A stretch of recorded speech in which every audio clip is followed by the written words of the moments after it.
Pemerintah Indonesia dan Singapura akhirnya menaikkan perjanjian ekstradisi yang dirintis sejak hampir setengah abad silam. Perjanjian ini diklaim pemerintah mempersempit ruang gerak koruptor yang kerap bersembunyi di Singapura. Bagaimana memastikan perjanjian ekstradisi ini tidak hanya berlaku di atas kertas dan bagaimana negosiasi politik di balik perjanjian ekstradisi Indonesia-Singapura. Untuk membahas yang lebih dalam, kita sudah terhubung sore ini melalui sambungan Zoom dengan Menteri Hukum dan HAM Republik Indonesia, Yasona Laoly. Selamat sore Pak Menteri. Selamat sore Nana, apa kabar? Baik, Bapak apa kabar? I'm alright, sehat saja. Oke, kita ucapkan selamat atas keberhasilan pemerintah Pak. Hampir setengah abad sejak tahun 1972 perjanjian ekstradisi Pak antara pemerintah Indonesia dan juga pemerintah Singapura ini akhirnya diteken. Bagaimana kemudian proses negosiasi Pak? Mungkin bisa diceritakan sampai akhirnya perjanjian ekstradisi ini bisa diteken Pak. Tentunya ini kan seperti diketahui adalah perjalanan panjang ya. Yang tidak mudah, lebih tahun 50 bahkan sudah pernah dicoba. Kemudian pada zaman Ibu Mega tahun 2002, ya. Kemudian ditandatangani, kita berhasil menandatangani perjanjian tahun 2007, tapi tidak bisa terlaksana, ya. Satu karena belum dapat diratifikasi, juga dilekatkan kepada perjanjian keamanan antara Indonesia dan Singapura. Dan waktu saya di DPR bersama teman-teman, Komisi 1 menolak untuk meratifikasi. Jadi memang ini dari dulu menjadi persoalan yang alot antara Singapura dengan Indonesia karena banyak pelaku-pelaku kejahatan, khususnya perbankan dan korupsi yang ada di Singapura. Maka kita terus berjuang, ya. Dan dimulai kembali perundingan tahun 2019 ya mengenai perjanjian ekstradisi, dan terus akhir Desember yang lalu intens ya, baik di Indonesia maupun di Singapura tim kita terus melakukan negosiasi dan pembicaraan alot, akhirnya disepakati dan kemarin kami mendatangani di hadapan khusus ekstradisi, saya dan Menteri Hukumnya Singapura mendatangani di hadapan Bapak Presiden Jokowi maupun Perdana Menteri Lee Hsien Loong. Oke, Pak Yasona, tadi Bapak mengatakan bahwa proses negosiasinya berjalan sangat alot begitu ya. Kemudian bagaimana meyakinkan pemerintah Singapura yang selama ini terkesan dalam tanda kutip Pak Yasona menikmati aset para koruptor yang disembunyikan di negara tersebut. Bagaimana meyakinkannya? Lah kita kan, saya kira ini merupakan showcase kerjasama antara dua negara dalam kejahatan lintas transnasional, antar batas. Jadi komitmen ini kita hargai ya, tentunya tidak mudah, pasti tidak mudah. Karena ini sudah bertahun-tahun kita upayakan. Waktu berubah tentunya. Pandangan negara terhadap hal ini juga berubah, pandangan Singapura berubah. Kerjasama antara dua negara sebagai negara tetangga tentunya menjadi pertimbangan penting, dan di samping kerjasama ekonomi lainnya, kerjasama pertahanan, dan yang paling penting lagi adalah FIR, ya. Jadi sudah diserahkan ke Indonesia dalam pengawasan di udara Riau dan Natuna. Ya, ini adalah kemajuan. Jadi kita menembak tidak hanya satu perjanjian yang saling menguntungkan di antara negara, ya. Kalau kita melihat ya perjuangan mengambil FIR juga ya bukan tidak mudah, ya. Jadi ini betul-betul keberhasilan pemerintahan Pak Jokowi Ma'ruf Amin di dalam menyelesaikan perjalanan panjang ini. Oke, Pak Yasona, meskipun sudah ditandatangani, tugas berikutnya adalah buat kami untuk segera meratifikasi. Kami dan Ibu Menlu akan segera mengajukan ke Presiden untuk mengirimkan surpres ke DPR agar ini bisa kita segera tindak lanjuti.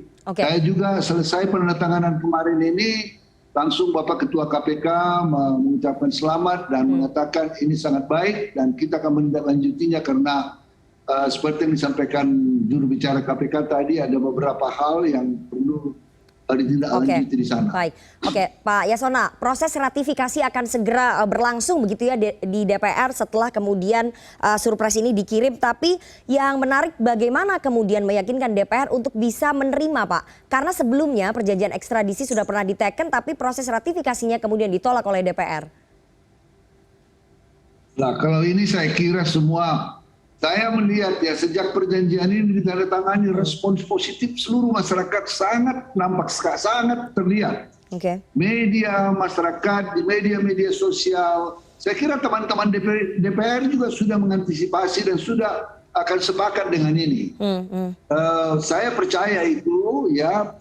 Persoalannya dulu adalah karena itu dilekatkan dengan perjanjian keamanan. Sedikit ada persoalan di situ, sekarang sudah dapat diselesaikan ya perjanjian keamanan antara Singapura dan makanya perjanjian ekstradisi dapat kita teruskan. Jadi itu sebabnya ada beberapa perjanjian yang ditandatangani bersama ya. Dan itu bisa kita lakukan dengan baik. Oke, jadi pemerintah optimis ya bahwa proses ratifikasi DPR itu akan berjalan mulus begitu ya Pak ya? Oke, keuntungannya apa sih Pak sebetulnya bagi pemerintah Indonesia dengan adanya perjanjian ekstradisi ini? Udah pasti, karena ini akan paling dari segi deterrence pasti akan ada deterrent effect bagi orang-orang karena biasanya kan lari ke Singapura. Biasanya dulu aja Nazarudin lari ke Singapura walaupun waktu itu kita minta LMA dia lari ke Kolombia. Banyak orang yang ditengarai melarikan diri ke Singapura ya. Nah, dengan perjanjian ini kejahatan-kejahatan korupsi, terorisme, pendanaan terorisme, drugs, narkoba, pencucian uang yang bersifat lintas negara dapat kita minta ekstradisi ya ke Singapura. Yang juga perlu diketahui hal yang sulit dulu kita lakukan adalah perjanjian ekstradisi dengan Swiss. Sama-sama mempunyai retroaktif. Kalau di Swiss kan retroaktifnya panjang sekali. Sedangkan di Singapura itu 18 tahun sesuai dengan kadaluarsa. Jadi ini soal yang Swiss baru saja ditandatangani. Ya seharusnya kemarin itu bulan Desember saya ke Swiss untuk pertukaran ratifikasi, tapi oleh karena COVID dan Omikron maka itu tertunda. Ya, Swiss MLA di Swiss kita punya MLA ya, mutual legal assistance. Pak Yasona. Di Rusia kita punya MLA dan sebentar lagi ada ekstradisi juga. Pak Yasona, selain memulangkan para terpidana ataupun tersangka koruptor, kemudian terorisme dan juga pencucian uang, berapa target perampasan aset yang ingin dikejar pemerintah dari perjanjian ekstradisi dengan Singapura ini? Karena nilainya pasti tinggi sekali Pak Yasona. Ya itu biarlah nanti kita lihat kerjasama dengan penegak hukum, dengan KPK, dengan jaksa, dengan Baris Krim Polri, dengan pajak, dengan kita akan lihat nanti. Ya kita tidak mau berspekulasi, harus angkanya benar. Ya. Pak Yasona, banyak yang mendesak pemerintah agar perjanjian ekstradisi ini tidak hanya berlaku di atas kertas. Bagaimana menjamin bahwa pemerintah serius menjalankannya, Pak? Sudah pasti serius, sudah pasti serius. Kalau tidak, karena ini perjanjian yang sulit, memakan waktu yang panjang, ya. Kami akan kalau diratifikasi dan kita akan segera meminta ratifikasi. Kemarin bahkan waktu dalam pembicaraan informal di-push sesegera mungkin, ya Bapak Presiden setuju, ya. Pak Yasona, pengamat hukum internasional juga mengingatkan kepada pemerintah agar waspada dengan taktik yang dijalankan oleh pemerintah Singapura, karena sekali lagi perjanjian ekstradisi ini diteken bersamaan dengan perjanjian VIR dan juga DCA, Pak. Itu kalau melihat gelagat Singapura ini perlu diwaspadai karena perjanjian-perjanjian itu seperti jebakan Batman begitu. Bagaimana kemudian tanggapan dari pemerintah, Pak? Saya kira ini ada dalam pertemuan terakhir kita lihat pembicaraan antara Presiden dengan Perdana Menteri Lee betul-betul sangat akrab, saling mendukung. Saya kira standing pemerintah Indonesia sekarang ini cukup baik, ya. Kita menjadi salah satu negara yang diperhitungkan oleh banyak negara. Bahkan kita melihat pada waktu pertemuan di G20 di Italia, di Glasgow, di Dubai ada pertemuan, itu Bapak Presiden berkunjung ke sana mendapat respon positif. Okay. Saya kira ini tergantung kita memainkan bolanya sekarang. Ya, berapa sudah dibuka ruang, tinggal kita melakukan lobby kepada pemerintah Singapura, Menteri Hukumnya sebagai Central Authority, nanti kita bekerja sama dengan penegak hukum kita dan penegak hukum di sana untuk meminta ekstradisi tentunya. Okay. Jadi jangan langsung kita suuzon. Saya kira dengan penantangan ini saja, ini sudah langkah sangat maju dan tinggal goodwill kita untuk meneruskan dan membangun terus kerjasama yang baik. Oke. Pemerintah mengatakan bahwa ini perjanjian yang sama-sama menguntungkan, Pak, buat pemerintah Indonesia dan juga pemerintah Singapura. Kita sudah tahu kita dapat apa, tapi kita ingin tanya apa sih yang didapat dari pemerintah Singapura dengan kemudian mau bersedia menandatangani perjanjian ekstradisi ini? Lah, kita juga kan Singapura adalah salah satu negara yang termasuk negara yang investasinya besar di Indonesia. Okay. Tentunya juga mereka punya kepentingan investasinya aman di Indonesia, baik. Ya penegakan hukum juga kan harus baik. Serius, coba bayangkan. Tidak serius dikatakan, sekarang sudah 6 permohonan ekstradisi yang diajukan ke Singapura. Bahkan sebelum ada tanda tangan. Okay. Ya, jadi nanti kalau sudah ada tanda tangan dan ratifikasi ini, we are going to follow it up. Ya, kita akan menindaklanjuti ini, ya kan? Jadi kalau saya melihat iktikat baik dari pemerintah Singapura, ya harus kita hargai. Ya, coba pemberian VIR misalnya, ini kan juga negosiasi panjang, tidak mudah, tetapi akhirnya diberikan. Tentu sebagai negara tetangga yang tentu Pak punya hitung-hitungan masing-masing untuk kepentingan negaranya, masing-masing kita punya kepentingan itu. Oke.